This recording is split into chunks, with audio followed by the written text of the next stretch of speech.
یہ ہے قطر، سعودی عرب، بحرین اور UAE کے درمیان واقع دنیا کا سب سے امیر ترین کنٹری۔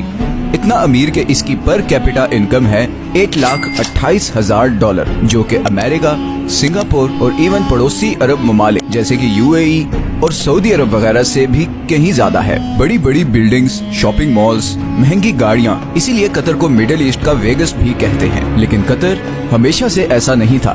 چند سال پیچھے چلے جائیں تو قطر صرف ایک تپتا ہوا صحرا تھا جس میں غربت، بھوک اور بوریت کے علاوہ کچھ نہیں تھا۔ تو پھر یہ اتنی بڑی ٹرانسفارمیشن کیسے ہوئی؟ جو دیش سارے عرب کنٹریز میں سب سے غریب تھا، آج دنیا کا امیر ترین دیش کیسے بن گیا؟ اس کے پیچھے بہت ہی انٹرسٹنگ کہانی ہے، اور یہ کہانی باقی سارے عرب کنٹریز کی کہانی سے مختلف ہے۔ اس ویڈیو کے اینڈ تک آپ یہ بھی سمجھ چکے ہوں گے کہ کیوں سعودی عرب اور UAE قطر کو پسند نہیں کرتے، اور کیسے قطر آنے والے وقت میں بھی اپنے پڑوسی عرب دیشوں کے مقابلے میں زیادہ خوشحال اور محفوظ ہوگا۔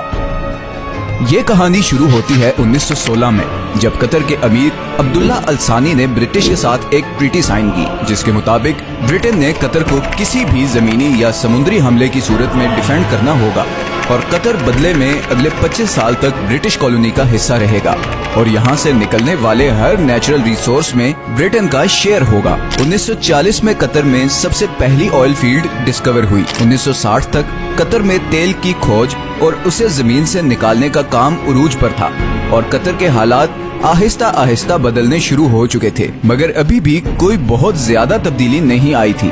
لیکن پھر 1970 میں شیل آئل کمپنی نے اس کنٹری کا سب سے بڑا خزانہ دریافت کر لیا، نارتھ فیلڈ، دنیا کی سب سے بڑی نیچرل گیس فیلڈ۔ لیکن اس زمانے میں گیس کوئی بہت زیادہ پروفیٹیبل نہیں تھی، اور اس کی وجہ یہ تھی کہ گیس کو صرف پائپ لائنز کے ذریعے ہی کسی دوسری جگہ بھیجا جا سکتا تھا، اور قطر گیس استعمال کرنے والے دیشوں سے اتنا دور تھا کہ وہاں تک پائپ لائن پہنچانا تقریباً ناممکن تھا۔ اسی وجہ سے شیل کمپنی بھی یہ گیس فیلڈ ڈسکور کر کے بھول گئی، اور یہ ڈسکوری آفیشیل ڈاکومنٹس میں ہی دب گئی۔ 1971 میں قطر کو برٹن سے آزادی مل گئی، اور وہ ایک آزاد ملک بن گیا۔ آزادی ملنے کے باوجود اگلے 25 سالوں میں بھی قطر کے حالات کوئی خاص نہیں بدلے، اور پھر آیا 1995 جب کراؤن پرنس حماد بن خلیفہ الثانی نے بغاوت کر کے اپنے ہی باپ کی حکومت کا تختہ الٹ دیا اور قطر کا امیر بن گیا۔ نئے امیر کا ایک ہی فوکس تھا، اور وہ تھا گیس۔